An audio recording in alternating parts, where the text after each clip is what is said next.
I want these two ladders here to represent, this one here over here is going to represent the things of the world, and this one right here is going to represent the things of God. We all are forced to take a step. We aren't just going to be standing here forever with indecision, wondering what we're going to do. But instead, here's how this happens. On a Friday night, Saturday night, I begin to go out and I begin to have a good time. I begin to go enjoy the things of the world. I begin to go enjoy the pursuits of the world. I begin to go and enjoy all the trappings and the wonderful things that come along with life and friends and relationships and all of those various things. All things that I'm very excited about doing and I'm very proud of doing. But all the while, I'm trying to make sure that I'm doing it in such a way where no one behind me sees what I'm doing. Because the last thing we'd ever want is for somebody over here who's going after the things of God to be able to see me doing the things over here. So I'm very selective in what pictures I post, and I'm very selective on what friends are allowed to see the certain pictures that I post whenever I'm doing things over here. Whenever I'm over here, I begin to pursue the things of the world in such a way where this becomes my identity. How people like me, accept me, how people respond to me, that really determines what I view about myself. And so I am very interested in what those in the world think about what I'm doing, how I look, and what I say. But then church comes around. And this is what we do here in Northeast Houston. We go to church. And so guess what happens? I have the opportunity then to all of a sudden then take a step towards the world. And man, I go to worship and the worship is great. And I begin to sing and I begin to connect with the Lord in the midst of my worship towards Him. I begin to hear the message and I'm grateful for that. I begin to actually take notes. Like, you realize you can move like 3 steps up if you take notes, all right? And so if you take notes, you can shoot up the ladder, right? And not only taking notes, you begin to go to your small group and you begin to experience some accountability, and you begin to experience some openness and connection, and God begins to move in a pretty significant and a powerful way in your life. And man, you're like, man, this is it. This is what I want to do. And then what happens? All of a sudden you get a text message from a buddy. And that text message, man, it's really funny, all right? It's totally inappropriate. You don't want anybody that's your boss or your parent or anybody else to see it. But my goodness, it's hysterical. Or maybe all of a sudden you get that image. That image is something you probably shouldn't be looking at. It's not something you should be focusing on.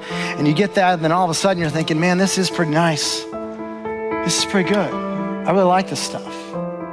And then guess what? All of a sudden then you get one of those sermon clips on your social media. Those things are awesome, by the way, all right? And you get one of those sermon clips and it begins to remind you, oh, this is what we talked about on Sunday, and this is what it looked like there. And then all of a sudden you begin to find yourself at a place to where now, look, man, I am really far up here. And here's the problem. I gotta make a choice. I can't keep going. At the end of the day, I can't have it both ways. Yet here's the problem. So many of you find yourself wanting to walk up and experience all the beauty and the benefit that comes with the things of God. But here's what I want you to see. You'll never be able to get there with your foot on the world. You're gonna have to make a choice.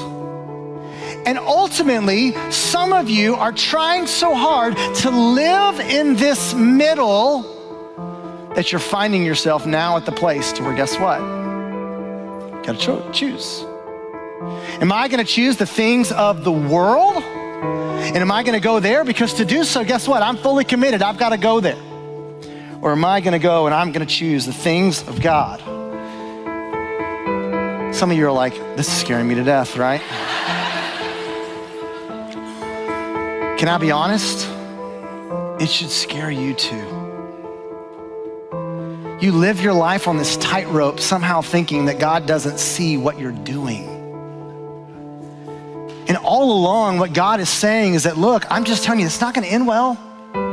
Some's about to come crashing down one way or the other, and I'm asking you to make a choice to be able to choose the right path, knowing that the step towards this is gonna lead to life, but the step over there is gonna lead to destruction. 1 John chapter 2, verses 16, it says there, for all that is in the world, the desires of the flesh and the desires of the eyes and the pride of life is not from the Father, but is from the world.